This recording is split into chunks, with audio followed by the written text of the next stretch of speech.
Olivier Falorni. Merci, Monsieur le Président. Madame la ministre de la Culture, comme vous le savez, l'incendie qui a ravagé vendredi dernier l'hôtel de ville de La Rochelle a suscité une émotion considérable chez toutes celles et tous ceux qui aiment profondément cette ville, et ils sont nombreux. À cet égard, la visite sur place, dès lundi, du Président de la République a été une manifestation forte de soutien et de solidarité que nous avons particulièrement appréciée dans ces tristes circonstances.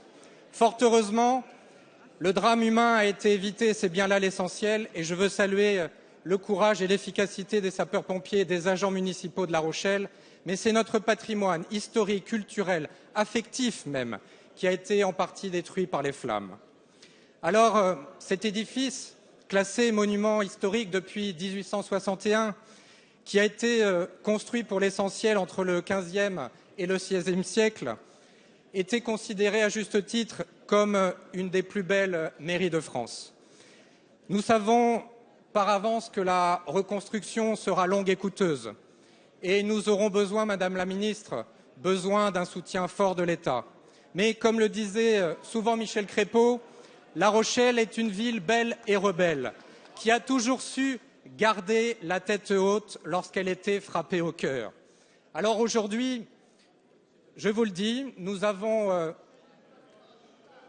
l'ouvrage au cœur pour faire revivre le plus rapidement possible ce joyau de notre beau patrimoine national. Je vous remercie. Merci. La parole est à Madame Aurélie Filippetti, ministre de la Culture et de la Communication.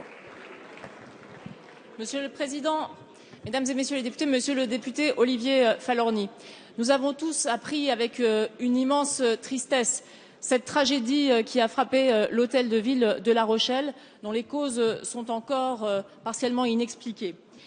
Immédiatement, le lendemain, lundi, le Président de la République s'est rendu sur les lieux pour marquer sa solidarité avec le maire Maxime Bonneau et avec l'ensemble des Rochelais. Les services de l'État, vous avez cité les pompiers, moi je veux citer la Direction régionale des affaires culturelles, tous les fonctionnaires du ministère de la Culture qui ont accompagné dès le début du sinistre le maire et les équipes de la ville pour faire face. Donc les services de l'État continueront à marquer par leur présence, par leur expertise, le soutien que nous apportons aux Rochelais face à cette tragédie. Cette tragédie, elle touche en effet un pan essentiel de notre patrimoine, vous l'avez dit, par son architecture du XVe, du XVIe siècle, mais aussi par les objets mobiliers classés qui y étaient présents. Grâce à la présence de l'architecte des bâtiments de France et du conservateur régional des monuments historiques, dès le jour du sinistre, ils ont guidé avec le maire les pompiers pour permettre d'identifier, de retrouver les objets mobiliers qui ont ainsi, pour ceux qui sont classés, pu tous être sauvés. Le transfert par les services techniques dans un lieu sécurisé a été géré par la conservatrice du musée en lien avec la conservatrice des antiquités et des objets d'art et avec une restauratrice du patrimoine. Après la maîtrise de l'incendie, l'architecte en chef des monuments historiques a établi un plan de conservation et de préservation. Ainsi, vous le voyez, dans le tour de table financier qui aura lieu dès qu'on aura identifié un plan de reconstruction, l'État sera présent pour continuer de marquer sa solidarité avec les Rochelais, car nous sommes attachés à notre patrimoine, Monsieur le député. Merci.